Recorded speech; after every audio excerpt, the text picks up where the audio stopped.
Hello everyone, this is Cyril from the IT Bros. OpenSSH Server is a built-in optional feature in modern Windows. This video shows how to set it up and connect remotely using secure key-based authentication. The OpenSSH feature is disabled by default in Windows 11. You can enable it through the Settings application. Go to System, then Optional Features.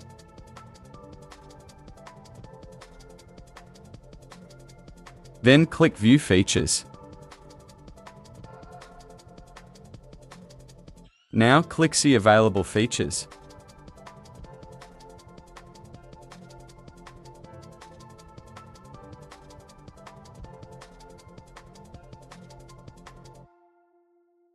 You can also install the OpenSSH server on Windows 11 via the command line by using the PowerShell Add-WindowsCapability cmdlet. As Windows automatically downloads the necessary files from Microsoft servers, an active internet connection is required to complete the installation.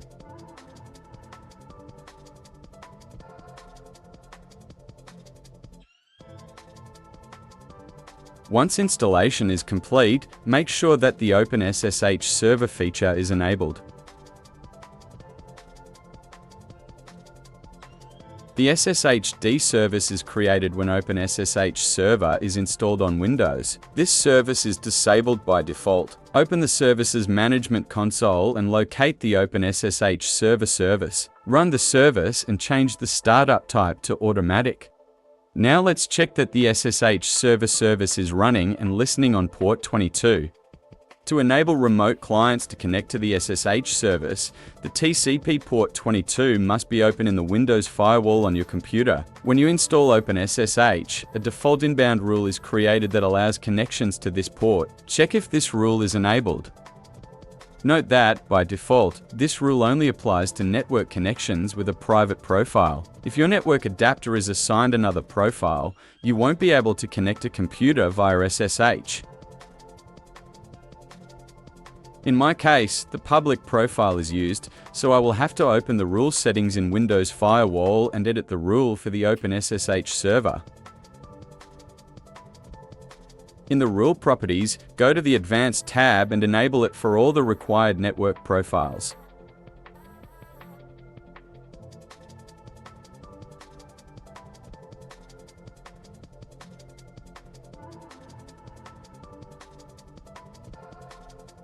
Next, I will show you how to enable SSH key-based authentication in Windows. To do this, I generated a key pair.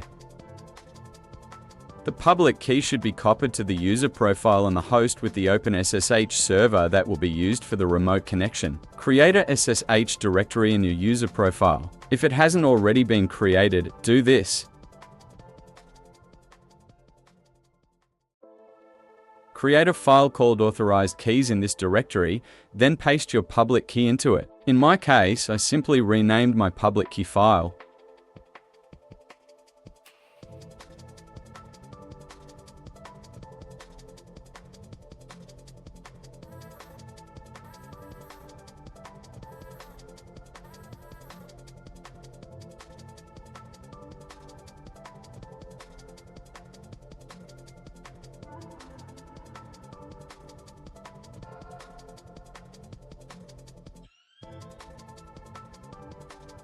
The next step is to enable key-based authentication in the OpenSSH server settings. The SSH server settings are stored in the sshd config text file.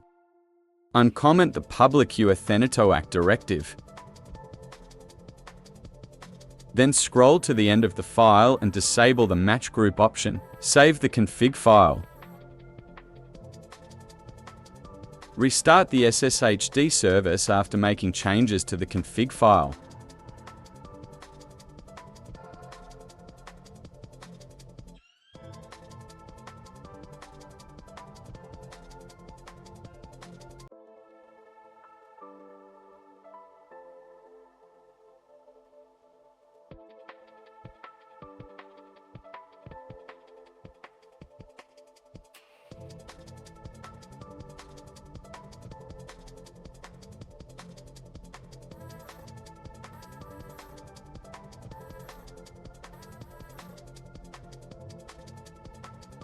cmd.exe is used by default as a remote shell for SSH sessions. You can change the default shell via the registry. For example, I want to use PowerShell as the default SSH shell. My OpenSSH server is now configured. The last thing I need to do is check the username and IP address of the computer I will be using to connect. Try connecting to the configured SSH server from a different Windows host to see if that works. To do this, I will use the built-in SSH client and specify the username and IP address of the target host as arguments to connect. The first time you connect to an SSH server, you will be prompted to add the host fingerprint to the known hosts list. Since I have a private key stored in my user profile on this computer, I won't be asked for a user password when I connect to SSH. Instead, authentication is performed using the private key file from my profile. The remote server shell should open. Type exit to end your SSH session. That's all. Like the video and subscribe our channel for more tips. Have a nice day.